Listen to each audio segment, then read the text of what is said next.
Dear brothers and sisters, one day a priest was driving his car to the gas station, and there he found all the pumps are in use.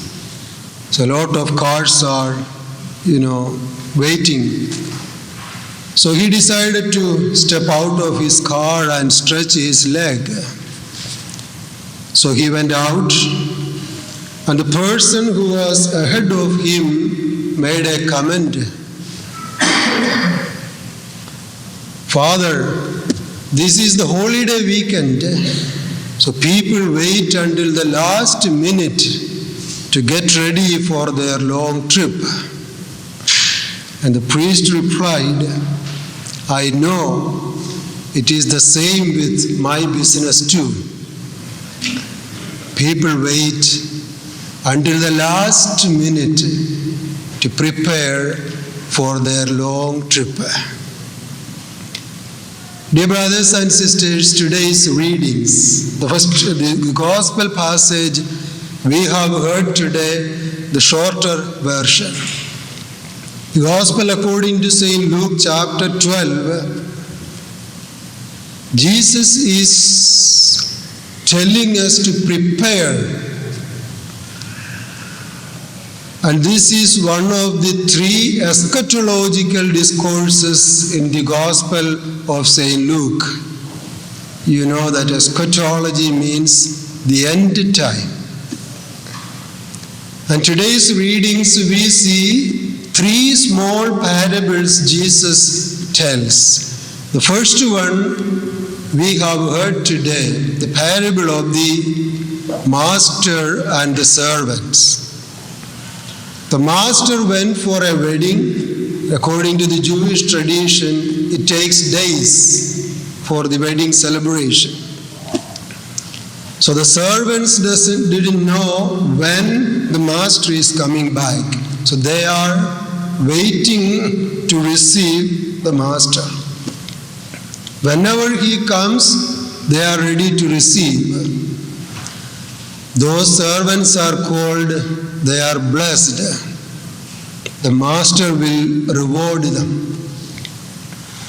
And the second parable Jesus told was the parable of the house owner and the thief. If the house owner is vigilant, he will not allow the thief to break into his house. So the vigilance of the house owner.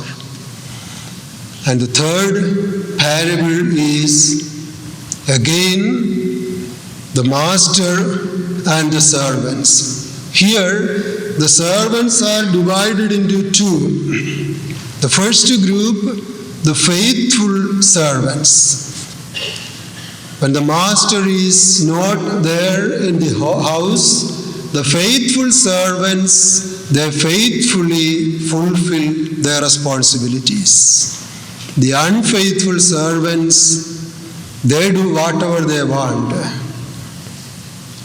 And they torture their fellow servants. And Jesus says the first faithful servants will be rewarded, and the unfaithful servants will be punished. So through all these three parables, Jesus is telling us to be prepared faithfully. And the first and the second readings, the first reading from the book of wisdom, and the second reading from the letter of St. Paul to Hebrews, both gives us two different examples how to prepare. The author of the book of wisdom reminds us about the first Exodus. God has spoken through Moses to the people of God in exile. Today you are going to the promised land. So you have to prepare for a trip, for a journey. So you have to pack everything. You have to kill a lamb take some of the blood of the lamb, put it on the door, so that you will be saved. So they believed in the promise of God. They believed in the promise and they prepared. So the book of wisdom is telling us, in order to prepare, we have to believe in the promise of God. Faith. And the second reading, we have heard the definition of faith. The realization of things we hope for and the evidence of things unseen. That's faith. And the second reading gives us another example, the example of Abraham.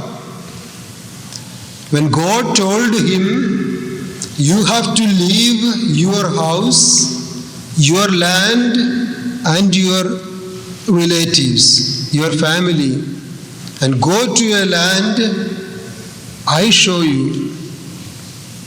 And he left everything to an uncertainty.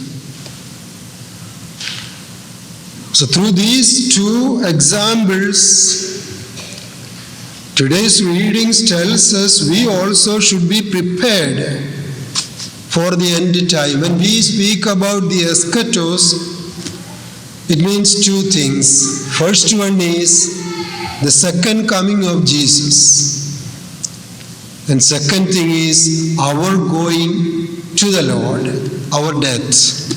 So we should be prepared for these two. These two are the certain realities. The coming of Jesus is a certain reality, and our death also is a certain reality. So in our day-to-day life, we prepare for a lot of uncertain realities, not sure. And you know that we all have our own cars. We always keep an extra tire in our car in case of a flat one. It's not sure that today when I go, one tire will be flat. We don't know, but we keep one extra. Not sure. We all have insurance in case of an accident. In case of I become sick, I have the insurance. Not sure, only the possibility is there. The scariest part of flying is just before takeoff, the cabin crew comes with a lot of instructions. In case of lack of oxygen, you will get oxygen mask from above. If we land in the ocean, you have safe jackets under the seat. In case we crash, you have 6 emergency exits. So you can jump from 35,000 feet above and save yourself. All these are precautions and preparations for things which are not sure, only possibilities. But we do prepare. If we prepare that much for uncertain things, how much we should prepare for sure things? The second coming of Jesus and our death. One day, a lady asked Martin Luther, if you know for certain that you are going to die midnight tomorrow, how will you live from now to then? Martin Luther replied, tomorrow morning I will get up, I will plant my small apple tree, I will pay my debts. That's it. And the same question is asked to Francis of Assisi when he was working in the garden. Francis said, I will continue to work in my garden. That means they don't worry about it. They are already prepared. Nothing to be prepared again and again for this moment. No. They are ready. So, my dear brothers and sisters, we have to ask ourselves the same question. If we are going to die today, how would we live? Are we prepared?